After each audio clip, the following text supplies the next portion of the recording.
Good morning all.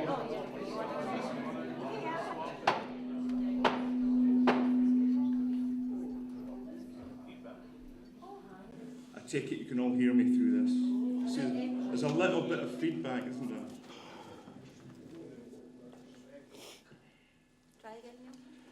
Good morning and welcome to the Robert Burns World Federation Annual General Meeting. Our first duty, or Peter's first duty as Senior Vice President, is to read the apologies. Okay, I should be able to project my voice, otherwise I've wasted 3 years of drama school. We have apologies from Shirley Bell, David Smith, Colin Harris, Patrick Scott, Jean Swinley, Ronnie Byrne, June Forbes, James Waite, and last but not least, David Baird. These are the apologies. Thank you. Hello. Could I have one more apology? I had an email this morning from Murray Halliday from York, and he's unable to attend.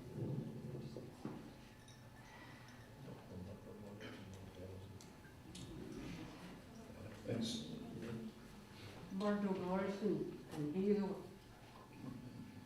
Very both bedridden at the moment. So you would know me. Glad to see you here. I'd now like to ask the international delegates to stand and introduce themselves to the AGM. Starting with the United States.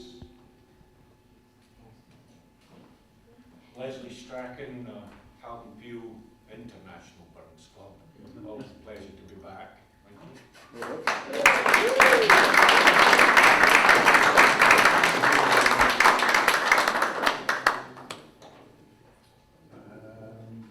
Paul, is Paul here? Yeah. Paul, you cannot hide. You're now junior vice president, or shortly will be.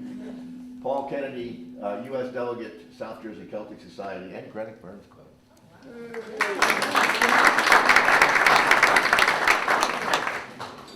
From the former Dominions, Canada. Jamie Osborne, Calgary Burns Club. Very good.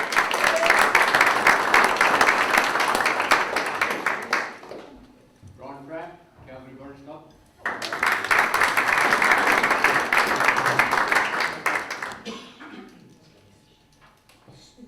John Menzies from Australia. I don't belong to a Burns club, but we have a Burns festival in Camperdown in southern Victoria.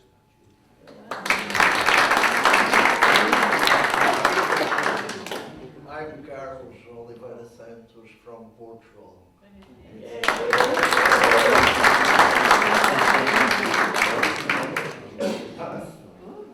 Gordon Ashley from Melbourne, sort of partially adopted by Camperdown because of history.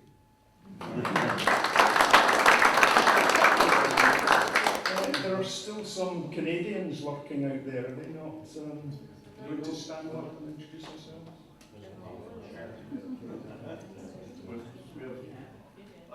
Not Canadian, American.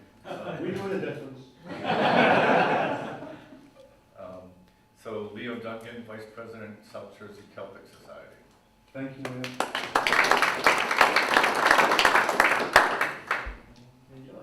Jim Owen, Fremantle, Western Australia, as you know. Half a Fremantle and half a Troon.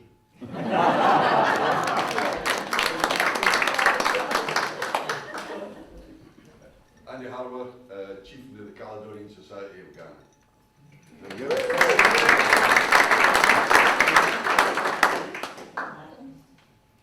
John Adams, President of South Jersey Celtic Society, is one of our board directors. Thank you, John.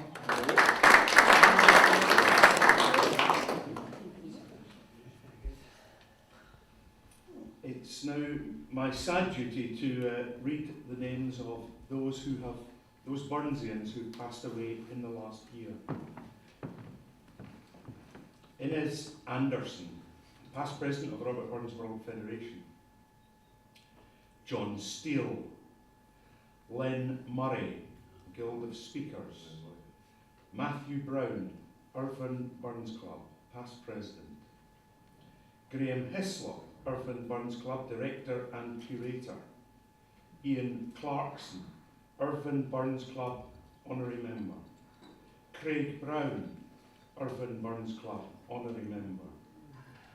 Henry Kissinger, Irvine Burns Club honorary member.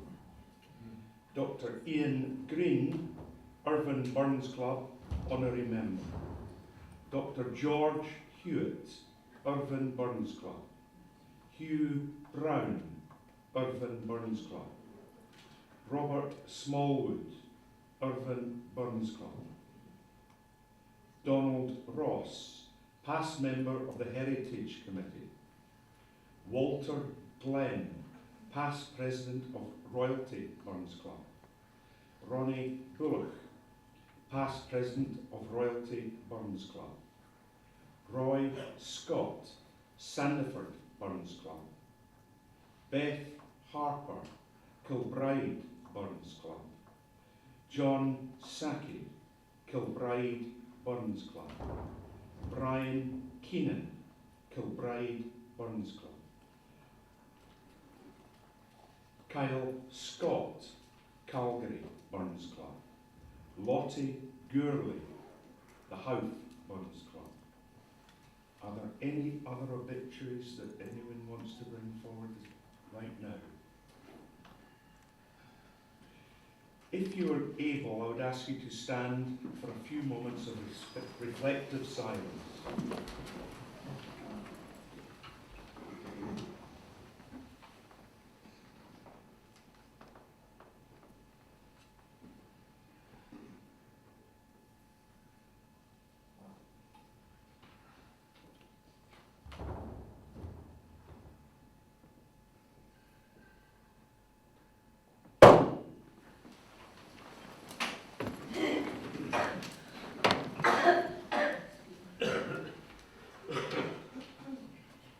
The minutes of the AGM of 2023 have been previously circulated. Have you all read, digested, and those minutes? Is there any issues that anybody wishes to raise regarding those minutes? Can I have a proposer, please? Anyone who was present last year? Thank you.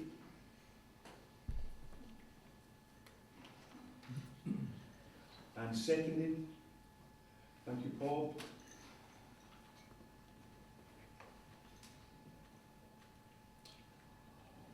Moving on to the reports. The first one, and obviously the most important one, financed by Ken Dalgleish. Ken can't be here. As some of you know, he's not very well. But he has produced the annual finance report as published. Has anybody got any questions on the finance report? I should say I might be able to answer the questions. If I can't, then I'll take a note of that question and refer it back to Ken. Any questions regarding the finance report?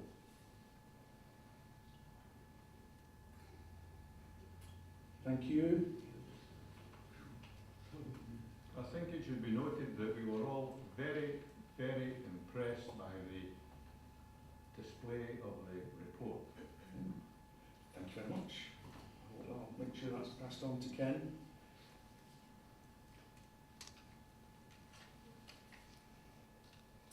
Moving on to the President's report. The first one is mine. I hope you've all read it. I'm willing to take any questions on it, should you have any.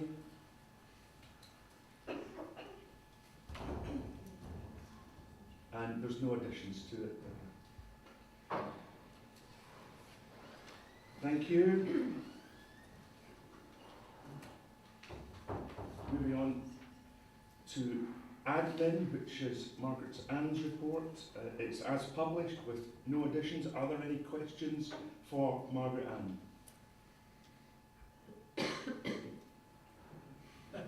We're not looking for questions, but one or two would be nice.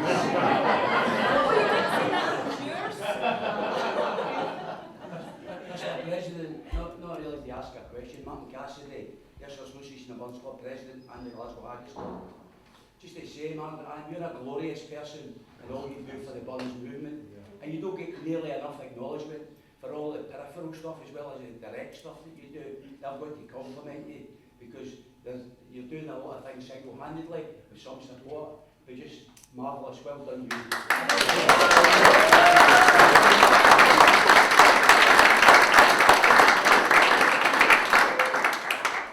This has been a difficult year in many ways, and it's often surprising the tone of emails that we get from members sometimes, thinking that we are an organisation similar in stature to the CIA and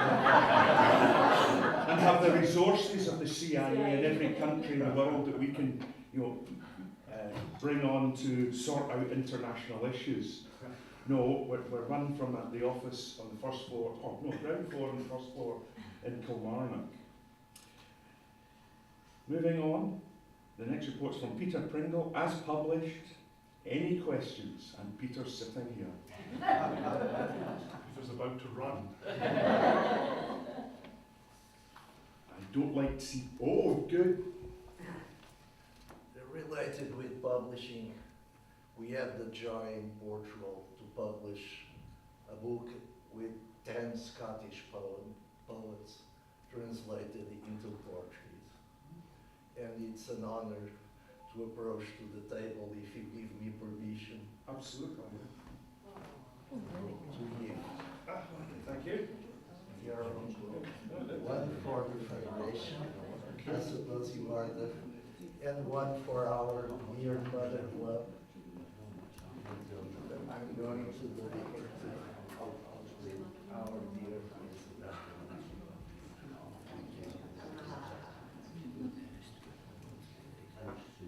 Hang on, Carlos, it's in Portuguese. I was expecting English.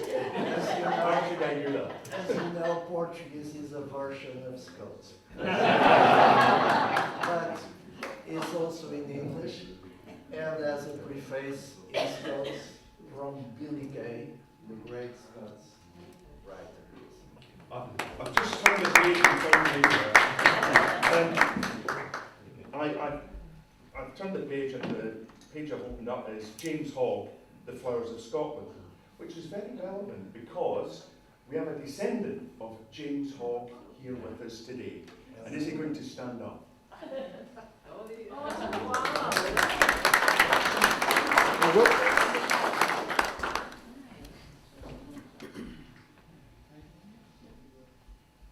Moving on, the next report is Heritage from John Hannah. As published, are there any additions?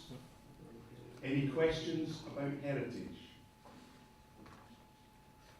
Can I just add one thing, just to give people update? People think of heritage generally as old statues. Oh, sorry, spoke up there. People think of heritage as old statues of Robert Burns, and very much things are in decay, and we rely very much on members and people who see these things to let us know in order to let the local Burns clubs try to renew, refresh, etc. There's a lot of good work that goes on in Dumfries from the two Davids, and I commend them on that. But it's not just about old things, it's also new things, and you've all noticed the headquarters mural recently. It's absolutely fantastic. And yesterday I was privileged to be at Alloway Tunnel, where they put the second phase, and I would encourage anybody who gets a chance to go and see that, please do. There is a huge element. John and Margaret were there with me yesterday, of Burns and Ayr as well. There was also 400 school children there, and it's all been through the children of the local schools who have input to it. So heritage is not just about old statues of Burns there, it's about new things, the work at the tunnel, and engaging young people in small elements of it. So I just want to put that out there. If you ever get a chance to go and see some of these things, please do. They are fantastic. And if you go to Alloway, the tunnel project, you might see a few faces that you recognise, because the kids have been able to incorporate themselves in lots of what they do. So please, though, just encourage people, if you ever see anything or you ever hear anything, please email myself or MD in the council. to know about anything that's in disrepair, and we'll try and look into it as best we can. Thank you. John, there's a question here for you, John, from one of your fellow directors. Just to say, John, I'll stand up because I've not got the microphone. John, you mentioned some time about QR codes that are sometimes on statues that people can then learn a bit more about them. Yeah. One of the things that we're really interested in is getting young people, instead of just getting their eyes down on their phone, but getting them out there, maybe looking at what that statue is, a wee bit of the history of that. Do you think maybe there's maybe scope that we could maybe come up with a kind of plan to involve maybe some of the kids, get them, maybe we could maybe organise a competition or something like that? Yeah. Would that be interesting? Absolutely. Interestingly, there is a QR code at Alloway Tunnel which they're doing just now, and I'm pretty sure a couple of our members are behind the QR code when you go in the scan. I think John's an appointment. There's various things that you can learn from it, so it's a great medium. It's absolutely. There is challenges with it, as we've talked about previously, on listed buildings and putting QR codes on listing buildings and planning conditions, etc. But that's the technology and the type of thing that every Burns Club and the Federation should support and try and encourage. We're always trying to engage with young people. History is fantastic and very interesting, and there's a lot of stories that people don't know about until they come out in the computer and you see it in the QR codes and stuff. So, absolutely. Can we talk about that? Yeah, absolutely. Let's do it. Good. Thank you. Thank you, John.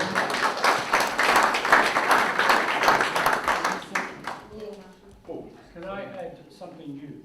It's something new old new. Yeah. Okay. Come to the, yes, okay.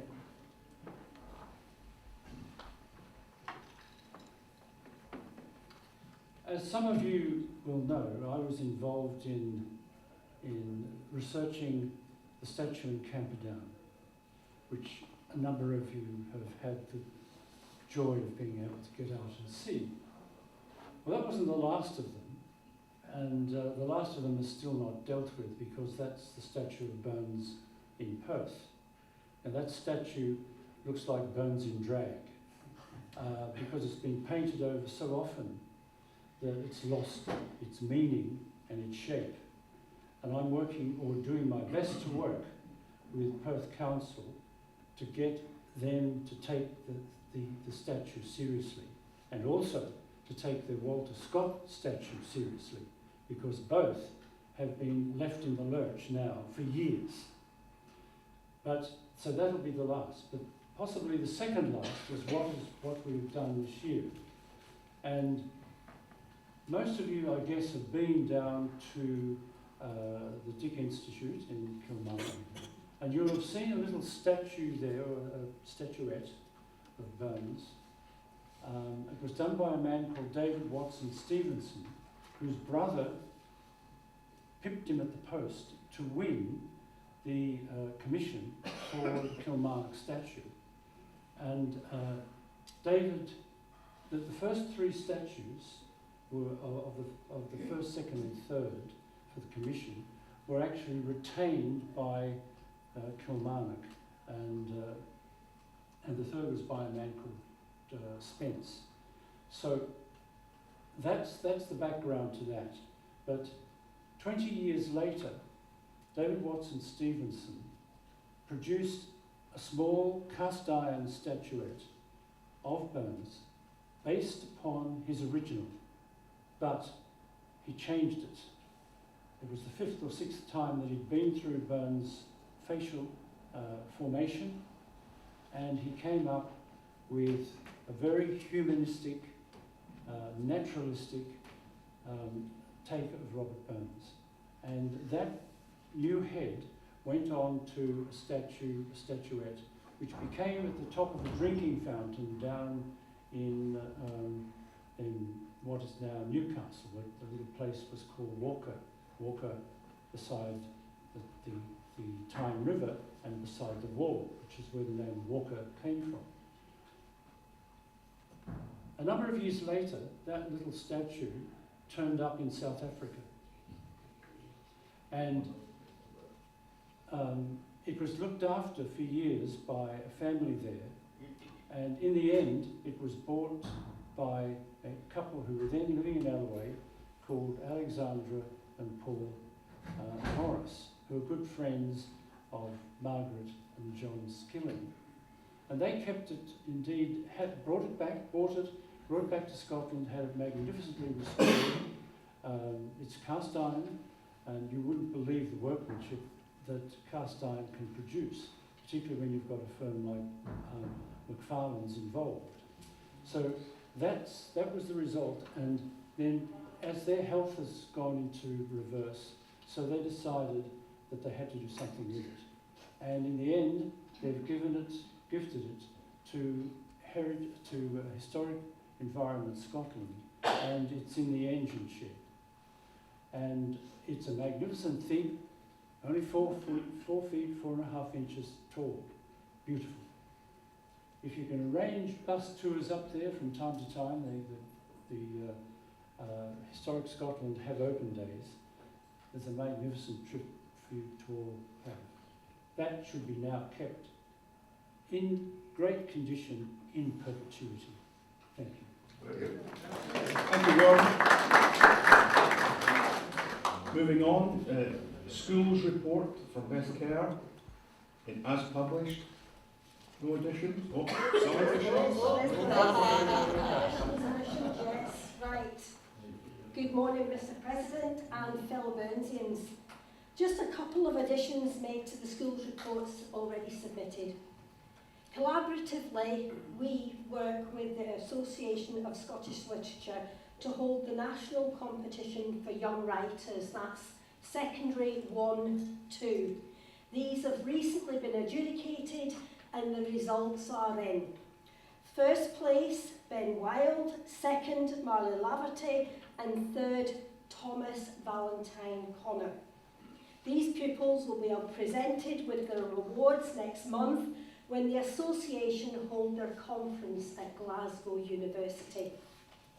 Unfortunately, Thomas, who was in third place, a pupil at Grange Academy, is unable to attend the conference because he's currently in Malaysia filming the new adaptation of Lord of the Flies with the BBC.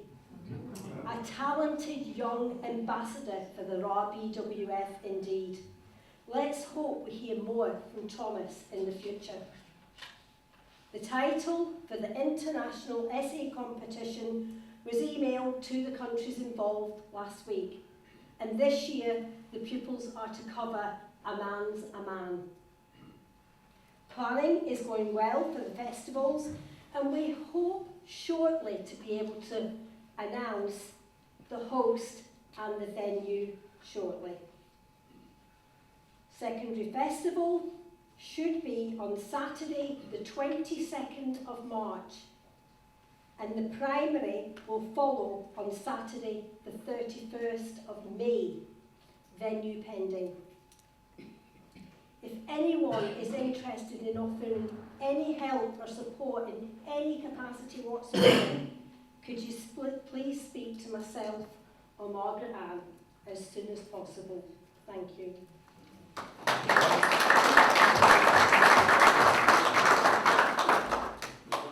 President, can I come in here?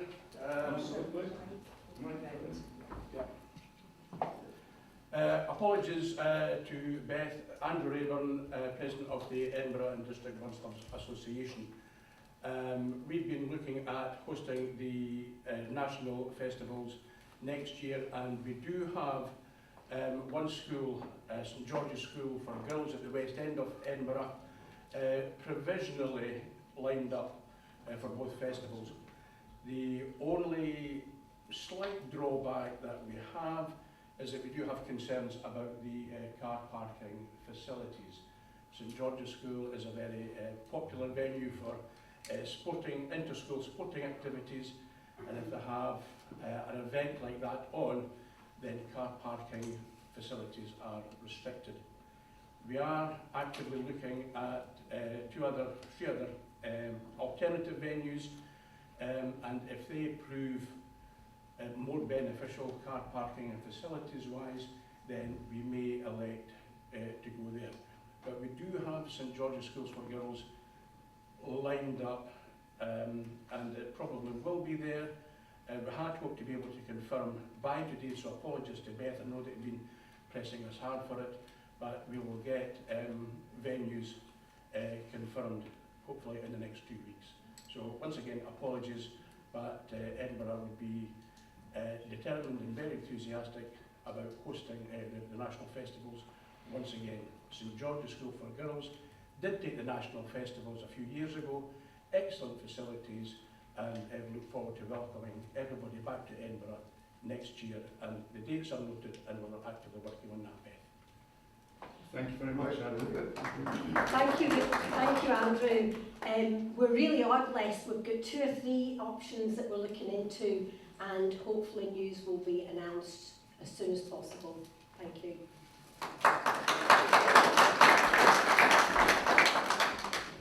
Moving on, the next report is from events, and it's from Jean, the Junior Vice President. Thank you, Mr. President. Ladies and gentlemen, events. Well, I've got good news for you. Next year's conference is going to be held on the 5th and 6th of September in the Park Hotel, Kilmarnock. And even better news is the price is the same as this year. No increase in price. And this is due to a very generous donation from South Jersey Celtic Society America. We have to thank them very much for their kind donation.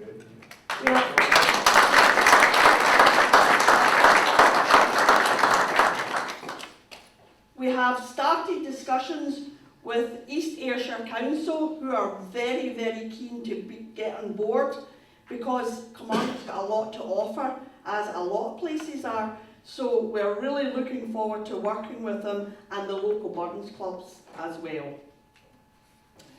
Now, there will be a lassies' lunch next year. Yay! And I'm pleased to tell you it's Dumfries and Galloway Burns Association who will be hosting this event. More details to follow.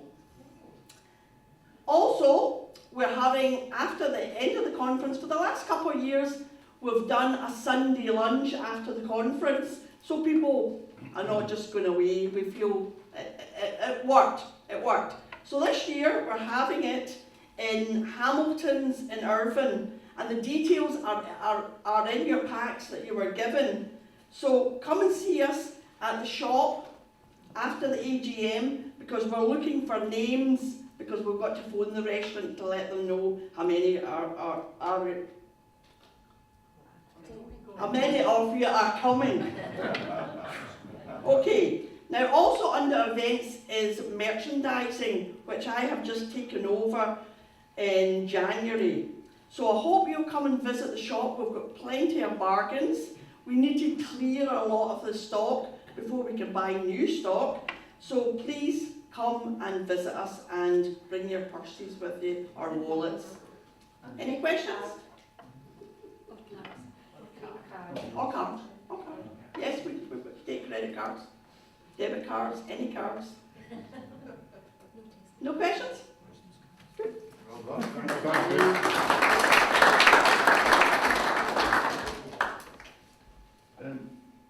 No marketing report was submitted, and that's in Alan Beck's responsibility, although merchandising does fall within that, but I know that we've just heard about merchandising from Jean, who's undertaken a huge amount of work in the shop, as she's just explained to you. Moving on, the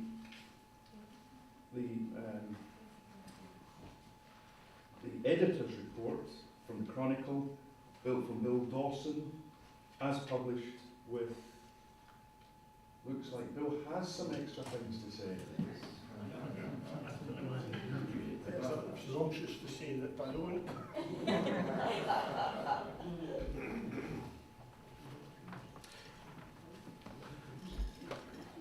As the President was alluding to my report, you have my report in the booklet. My annual report is as published, but I'd like to add a couple of advisory remarks. You know, you're in your Spring Chronicle. In your Spring Chronicle each year, you get a missive from EUP, which gives a free token for online access. Now, I encourage you to use this. Talk to your friends, club secretaries, talk to members of the clubs and get them to use the token and read the excellent articles. Some really good stuff, very informative. I'm sure most people will be interested in the Clark McGinn's article on the coloured populations of Scotland in his time, and it's all down to the Burns black neighbours in Ayrshire. Now, it was not new to me, but there was a lot of new information in there, and I'm sure a lot of people would be quite informed of that. A lot of good stuff. It's bookended with a lovely report by Frank Brown and Paisley about the return to Scotland of the Gribble presentation album that was given to him when he donated the Glenrother manuscripts to Scotland. The Burns Federation, as a small mark of gratitude, presented him with this lovely album, which his family have cherished, and now they've returned it. And there's a lovely article in the back of this about this. And if you go online, you'll get the pictures in colour. So there's a lot of things. But yeah, get your members to read it, get them to look at it and see if they take it, and if they, it might bring them towards taking out membership themselves. But there's another significant advantage. Now, when Bill Nolan was negotiating with the EUP, our advisors told us that there would be royalties accruing, and we could expect these to start emerging in maybe year 5. So I couldn't understand when I saw some minor sums coming in the second and third years, and it was explained to me that this was our share of proceeds from online views. So there it is, clicks pay. Get your all our members, get your club members to go online, click the EUP access token, access the Burns Chronicle, access it frequently throughout the year. Multiple clicks, drive up our royalties, and that is virtually money for nothing for the Rbwf. And that's income from the Chronicle for the Rbwf. Thank you.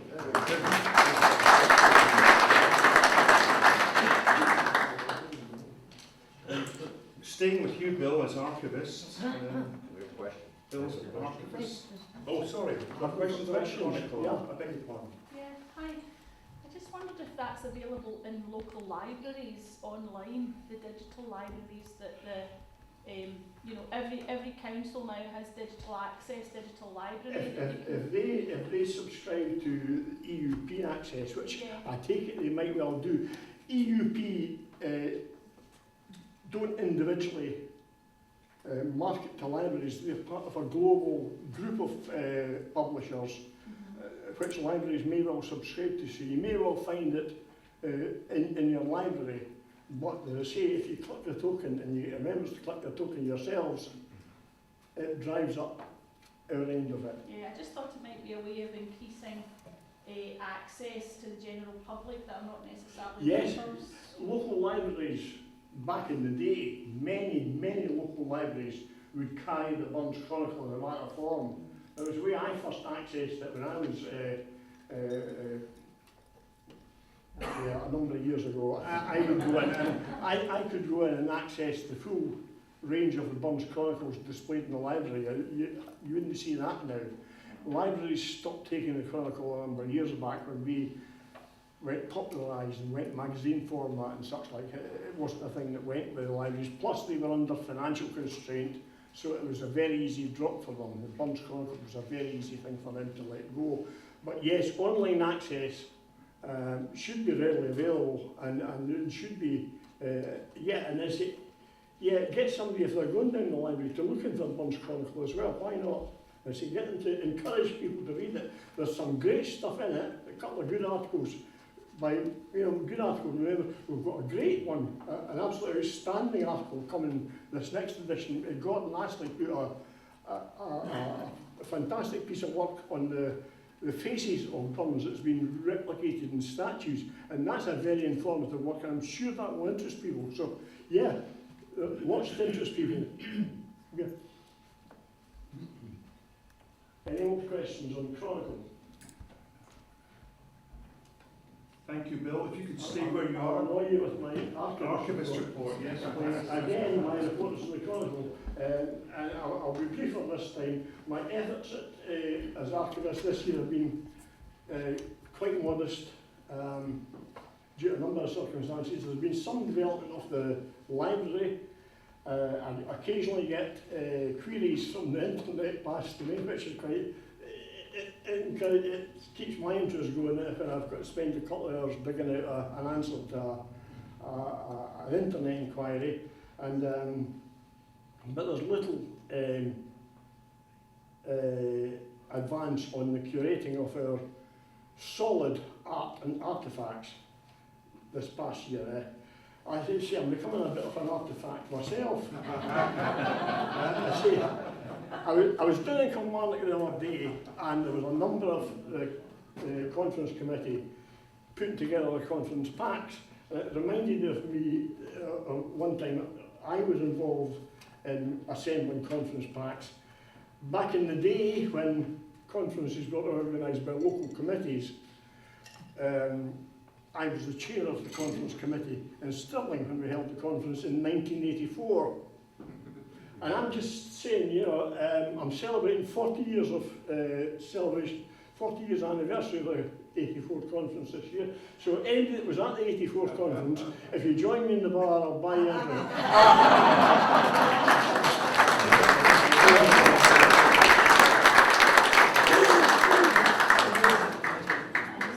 Thank you, Bill. Moving on. Sorry, I should have said I'd take questions, but I don't.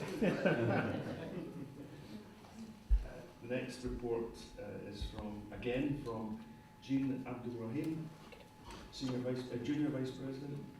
Not yet, not yet. Okay, just a quick thing on membership. From our last board meeting, Henry, Paul and Phil are keen to increase membership in North America, Canada, and have received membership forms to give out. There has been quite a number of new members this week, and this is thanks to Peter, who has been pressing all his friends to take out membership, and they will be ratified at our next board meeting. So you can see it is possible. If everyone in this room signed up one new member, it would be fantastic. So I leave it with you.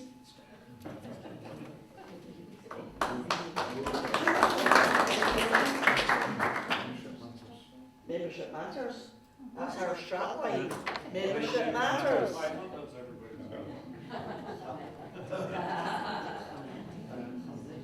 Moving on, the lifelong learning report from Grace McKelvey. Grace can't be here today. If there are any questions, then we will take those away, talk to Grace, and get back to you.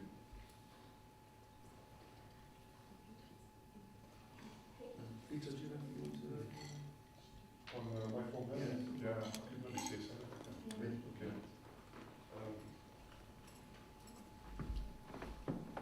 I don't need the mic. One of the things about the lifelong learning project, and Grace and I have been working on with a number of people, was that when she decided to come up with this fantastic project of going into care homes and using Burns's work as stimuli to get to certain parts of the brain that were not working in some of the care homes, it was a fantastic experience. And there's people in the room, we all have somebody that has an issue with this. And what we found is that people were willing to join the federation when they knew that Grace was working on this particular project. And it was at last something that people felt they could contribute to, connect with, whatever. She's done an enormous amount of work on this project. She's been going into care homes. She's been speaking with people. Where's Isabel? Where are you? You've been a big part of this too. They made a fantastic film, and I urge you, please go on and see this. It's actually joyful with the work that you, Grace, and if I've missed anybody else out here, I apologise. But this is a fantastic project. It deserves our support, and as you would say, we're getting traction.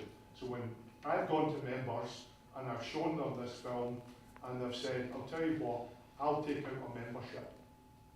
Simple as that, because Burns is doing something that can connect and help other people. We'd never have thought of taking out a membership, but when we introduced them to this project, they said, I want to help, I want to be part of it. And when we went down to see the students in Greenock, and folks, we've got two fantastic young people here today that have recently graduated from the University of West Scotland, and they've come to our rescue because we couldn't do this live broadcast. So we'll give them a wee thank you at the end because they're professionals and they're doing their job.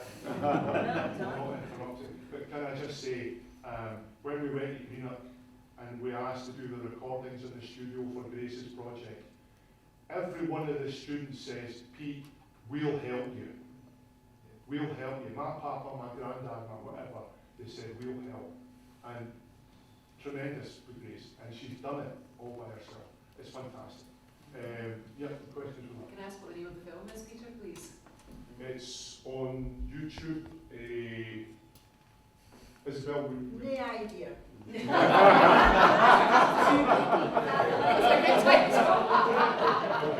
well, can I say to you, I'll send you the link. I'll get the link from Grace. I think I put it up on YouTube for the list of Grace. But I'll certainly make you know that. So that's what you can.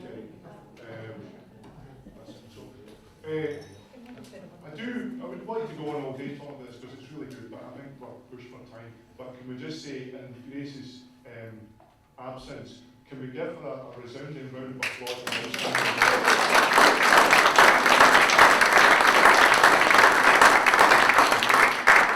I'll take that to Grace or Isabel, and you'll probably see it before me. You pass that on. Okay, thank you. Thank you, Peter. Moving on to sponsorship, which rests for me. My report is as submitted with one small addition in that we've had some quite encouraging noises back from one of the sponsors that we're pursuing, but I can't say any more than that at this stage. Are there any questions for me on sponsorship? Yeah, yeah, and on that, Neil's been working really hard on this, and I mean really hard. It's been very, very difficult to get sponsors at this current time with the problems in the environment. But we have been working, and there is interest with the Edinburgh Gin Company, which Neil and I will go and see, and also with Leeds Distillery. And what we're trying to do is think outside the box. Make them an offer they can't refuse. And I think if we keep doing that, then we'll probably get a wee bit of traction somewhere. But Neil, he's modest, he's been working seriously hard and chasing avenues to try and get the sponsorship money up. And folks, if we know people out there that we can work with and they're keen to sponsor us, please let us know. Because it's something that's, if we run out of money, then we're in dire straits. So, great stuff. I say thanks to Neil for all his work that he has been doing on that, folks.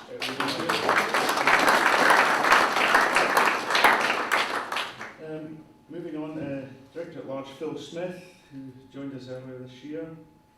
Very short report from Phil. Are there any questions on it? Thank you. No questions. A much fuller report from Paul Kennedy, first of all. Paul, do you have any additions to make to your report? No additions, thank you. Any questions on the report?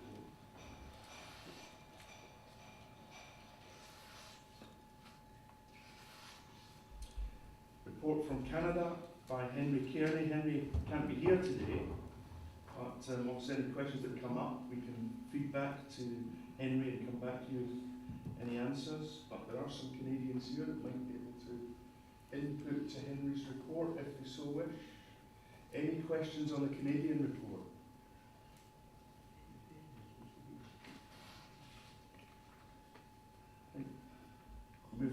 Pacific Rim report. Now, John Menzies is here.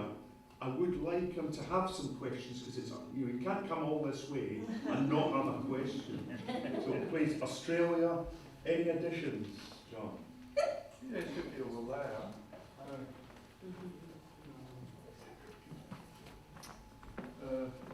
Thank you. And if this is out of place, but tell me to buzz off.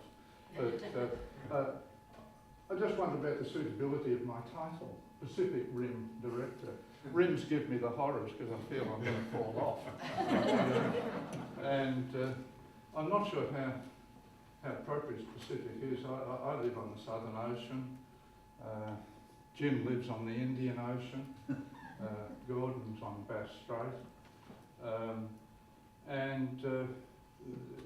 Most of the activity, and I apologise for the modesty of it, is in Australia and New Zealand. I've tried, the insistence of my brother-in-law, who had a dentist friend in San Francisco, to engage the west coast of America, but I got polite letters that, you know, I think that 16 hours across the North and the South Pacific was inappropriate. I've not made much impact in Singapore, Hong Kong and Japan, none of whom would really describe themselves as Pacific nations, really. So I just want to toss it out. I don't, and I apologise to whoever or whatever the movement was that came up with the title Pacific Rim, but I promise we are all pacified. I wonder if something like Australasia is much more acceptable. Certainly in our part of the world, Asia is very significant, particularly our immediate neighbours, Indonesia, Singapore, Malaysia, whole. I mean, my generation, what do you say, had a relationship with Vietnam that we don't want to talk about. So I just toss it out there. It's your job. You can call it whatever you like. Australasia is used in so many, cultural and government entities. I don't think there's any controversy. I don't think our New Zealand colleagues would be upset, really. I mean, I talk to them sporadically. There may be opinions from folk in the audience. I don't know what my colleagues Gordon and Jim think about such a change. I think you should discuss it with them, but as you're the man on the ground in that area. Well, I'm not in the Pacific. No. In Australasia, Australasia strikes me as very, very sensible. I mean, Pacific Rim, yes, it's like, you know. You're going to fall off. Yes, yeah, absolutely. And Australasia and former overseas colonies wouldn't be appropriate. No. I'd love to have a question. Please. Mine's more of a comment. My daughter for some time lived in Singapore, and I did my best to try and engage it wasn't a Bones Club in Singapore. It was St Andrews Society. Yeah, that's right, St Andrews Society. And I had a meeting with them when we were flying through, and I couldn't get, I was waiting on a response for when they might set up a meeting, but no, it never happened. I have tested too the West Coast. I've tested Canada on the West Coast for such a thing as a Pacific. You wouldn't call it a rim at that stage, you'd simply call it a Pacific. But the only way of shortening the journeys is to have any meetings that took place every 2-3 years or whatever in a place like Fiji. That's the midpoint, so to speak. Now, that sort of thing might work if there was a strong capacity, and I don't think it's there, to bring bones to young people in those small islands. Because what Bones is talking about is not just social, it's extremely political. And for them to have a sense of being part of a bigger, wider world would be Burns Plus, but it'll be hard work to getting it there. It's climbing Mount Everest in the Pacific. Thank you. Well, Scotland has a lot of connections with Fiji. We've got lots of the Fijians in the British Army, Scottish regiments, and we're playing them at rugby shortly. John, I know the hard work you're putting into this. I know the struggles you've been through. Years ago, when we first kicked off, it was the Robert Burns Association of Australia and the Western Pacific, I think I called it then. And that upset the Kiwis. So we had to change it to the Pacific Rim then. But I'm certainly up for change, not a problem. You know, Yes, I thought there must have been some manoeuvrings to have come to that title. I apologise because I don't know about them. When you see Australasia, I still think the Kiwis got upset.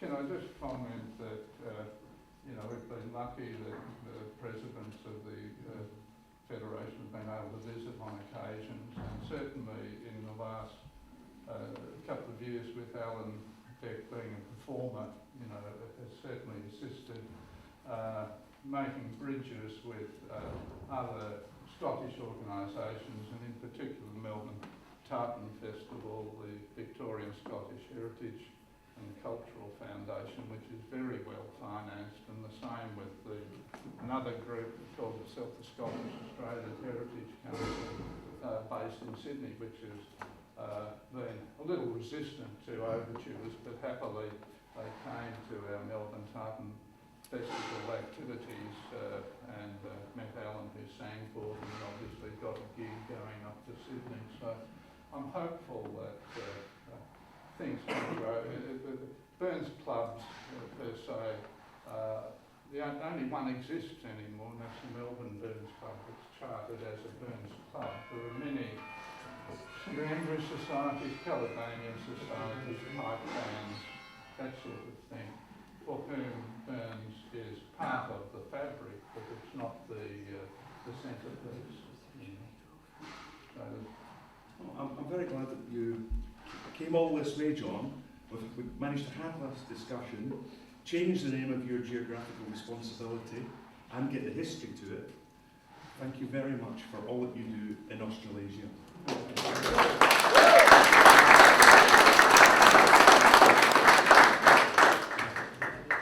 Mr. President,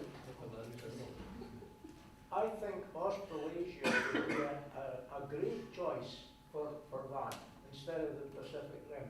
The reason I'm saying that is when I was in primary 6, which wasn't the day of yesterday, I won a prize which I still have, and the title of the book is Pioneers in Australasia. It's quite a thick book full of information about Australasia, and I would recommend you to take that title. Thank you, Bob. It's now my great pleasure to confirm the office bearers for the coming year. By acclamation, there was no ballot this year, no ballot was necessary. President will be Peter Pringle.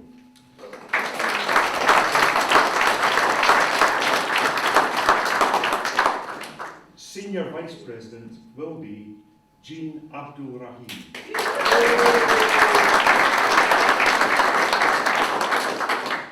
Junior Vice President will be Paul Kennedy.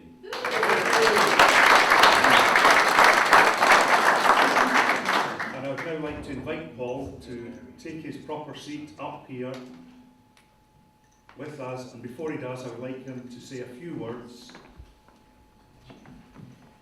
Paul. Thank you, Mr. President. Well, it's truly a great honor to come here all this way for the second year in a row to be with all of you. And it's so nice to see our folks from Australia, Asia here as well, and from elsewhere. But this is truly a great honor for me, and I want to thank a lot of people, but I'm not going to do that now. But especially my own club, and of course the Granite Club helped propose my nomination, and those who supported me. So thanks very much, gentlemen.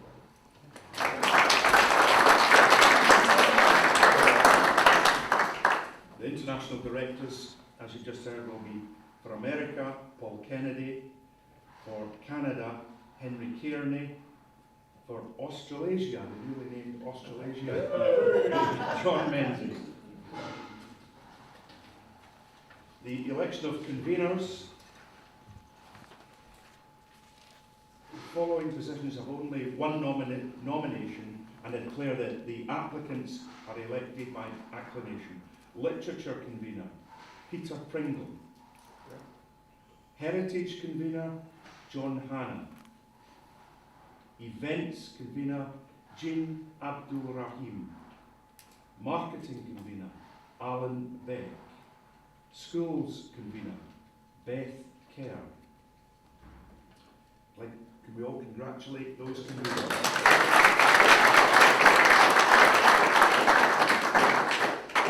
A number of other appointed posts.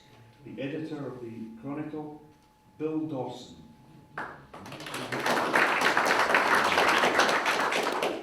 Archivist of the Federation, Bill Dawson.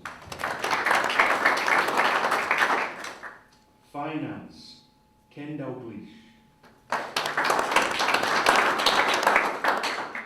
Membership, Jean Abdul Rahim. And Director at Large, Phil Smith. I'd like to record my appreciation for all the directors who've assisted me during the last 12 months. And I wish Peter all the best for his coming year, and Jane and Paul when their years come too. Thank you all very much. Very good. There are others who helped, too many to mention. I wish some of them could have been here today because they did help immensely. I'm thinking particularly of John Waite, who's an ordinary member who created the policy that we very much needed at a time when we very much needed it. Thank you. Oh, sorry, beg your pardon, Jane. Sorry. Any other competent business that... With my nay idea, I got in touch with Grace McKelvey in Thailand to find out the name of the film. And it's called Introduction to a Box o' Buns. And also the little message says, Peter should also have shown a video message to conference which Grace recorded from Thailand. Link to box office Burns is here, and I've got, I can't do technology, but I have a link here. You were supposed to show a film. But anyway, shut up this film. Mr. Pringle does have the film. If Mr. Pringle can get a TV and a screen, Mr. Pringle will show the film. Right, so we'll just halt on that, but that's me deliver the message, and I'll get back to them in Thailand. Well done. Any other business? Andy Harrow. Mr. President, I've been on the web page this year, last year. Is there an update on whose responsibility it is, or do we need to do something to make someone responsible? It's got the technical ability to... Yes, we've been working on it hard since February. I thought it would go live in July, it didn't. I've had a huge amount of help from Mr. McKelvey, and he is replicating the site similar to the Greenock site. I am disappointed it hasn't come up yet, but I believe it's not. It's like within weeks of coming back in a proper new site with everything that we want on it, with the shop. I've been giving them lots of info and input to it, so it's not far away. Okay. Fortunately, it won't be my responsibility.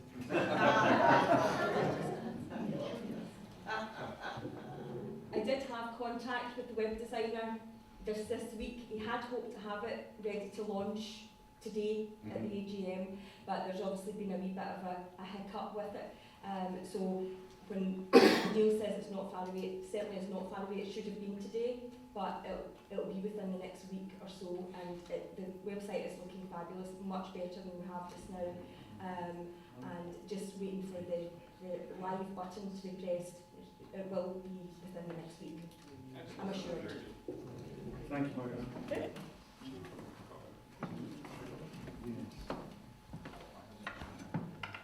Mr. President, ladies and gentlemen, I'd like to thank Neil for chairing this AGM this morning and for your leadership over the board during the past year. I am sure you will now be looking forward to a well-deserved rest, Neil. Yes. Can I also thank the two young girls who are recording this this morning? Is it going to get put up on? It'll be put up on YouTube, and can I just interrupt? The two girls are Martha and Elizabeth, who've rescued us today. Martha, Jean, well, will we expect to see it in how many days without twisting your arm? 1 to 2. Oh, 1 to 2 days. We look forward to looking for that then. And can I also add thank you for attending this morning. Thank you.